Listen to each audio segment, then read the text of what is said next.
मराठा समाजासंदर्भातल्या समन्वय समितीची आज महत्वाची बैठक मुख्यमंत्र्यांनी बोलावलेली आहे।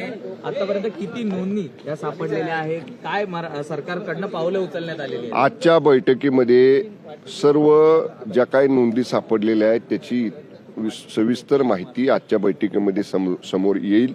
परंतु मी आपल्याला सांगतो, सर्व तहसील कार्यालय, सर्व उपविभागीय अधिकारी म्हणजे प्रांत कार्यालय इथं आपण जेव्हा माननीय जरांगे पाटील साहेबांना आश्वासन दिलं त्या दिवशीपासून आपण स्वतंत्र कक्ष स्थापन केलेले आहेत, स्वतंत्र अधिकारी प्रत्येक ठिकाणी नेमलेले आहेत। रात्री उशीरपर्यंत बसून ते अधिकारी सगळ्या नोंदी तपासतायत।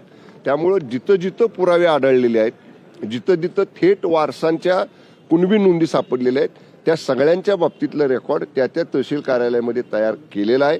त्यामुळे याही बाबतीत म्हणजे अजून सुद्धा जर याला थोडीशी मुदतवाढ द्यावी लागली, काही लोकांच्या नोंदी तपासाच्या राहिल्या असतील तर ते सुद्धा काम चालू ठेवलं जाईल।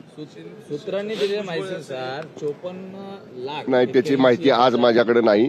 आजच्या बैठकीत कदाचित अधिकृत आकडेवारी किंवा अधिकृत त्याची माहिती बैठकीसमोर येईल आमच्या। समर्थक असं म्हणतात की शिंदे समिती बरखास्त केली पाहिजे, ज्या पद्धतीने डेटा समोर येतोय आणि जो काही सगळा आकडेवारी समोर येतो त्या संदर्भात एकूणच आकडेवारीवरती जस्टिस संशय व्यक्त केला।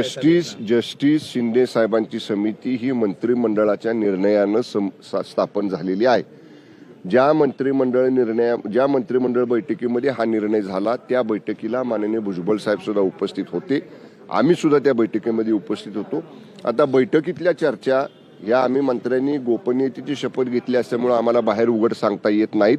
परंतु मी एका लाईनमध्ये सांगेन की जो निर्णय मंत्रिमंडळ बैठकीमध्ये सर्व मंत्र्यांनी मिळून घेतलेला आहे त्याच्यावरती आता मंत्रिमंडळाच्या बाहेर वेगळं मत प्रदर्शित करणं योग्य नाही। सीएम साहेब कधी निवेदन करणार आहेत मराठा आरक्षणासंदर्भात? आज त्याच्या बाबतीत माननीय विधानसभा अध्यक्ष आणि माननीय विधान परिषद उपसभापतींच्या बरोबर गटनेत्यांच्या बैठकीत चर्चा होईल आणि 2 प्रस्तावांवरची चर्चा सुरू आहे अजूनही।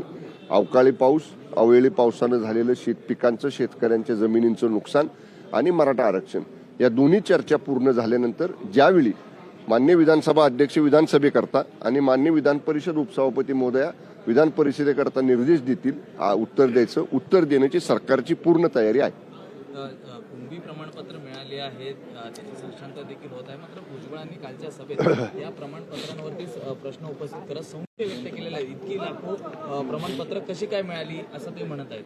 हे बघा, असं सगळ्यांवरच संशय व्यक्त करणं योग्य नाही। माननीय भुजबळ साहेब राज्याचे जबाबदार कॅबिनेट मंत्री आहेत। एखाद्या गावातला, एखाद्या तहसीलमधला, एखाद्या जिल्ह्यातला, एखाद्या रेव्हेन्यू डिव्हिजनमधला जर त्यांना असा काही संशय आला की इथं बोगस नोंदी सापडत आहेत तर ते राज्याचे मंत्री आहेत, ते केव्हाही तिथल्या जिल्हाधिकाऱ्याला विचारू शकतात की या बाबतीत माझ्याकडे तक्रार आलेली आहे, याची शहानिशा करा, याची फेर चौकशी करा। त्यामुळं आता जास्त नोंदी सापडल्या म्हणजे बोगस आहेत। जर दुर्दैवाने याच्यापूर्वी त्या नोंदी शोधल्या गेल्या नसतील, त्या नोंदी बारकाईनं तपासल्या गेल्या नसतील आणि त्या आता तपासात पुढे येत असतील तर ही सरकारी दप्तर कोणी बदलत नाही ना।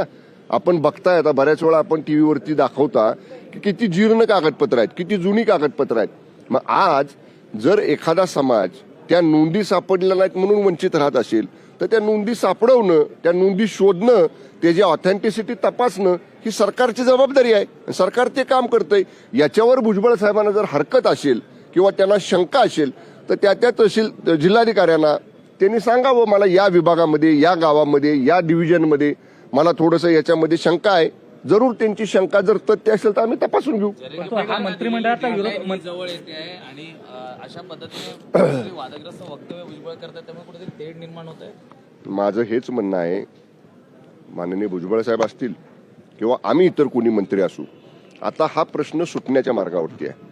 माननीय मुख्यमंत्री महोदयांची आणि दोन्ही उपमुख्यमंत्री महोदयांची याच्यासाठी आणि संपूर्ण मंत्रिमंडळाचे याच्यासाठी सांघिक प्रयत्न सुरू आहेत।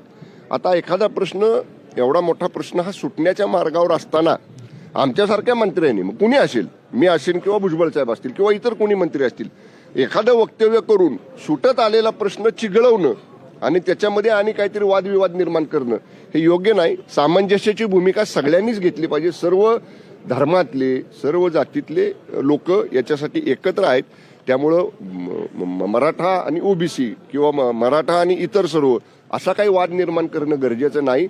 सामंजस्यानं या सगळ्या बाबतीतला समतोल राखण्याचा प्रयत्न माननीय मुख्यमंत्री एकनाथजी शिंदे साहेबांचा आहे. ओके, धन्यवाद. लोकशाही मराठी ऐका, पहा, जागरूक रहा.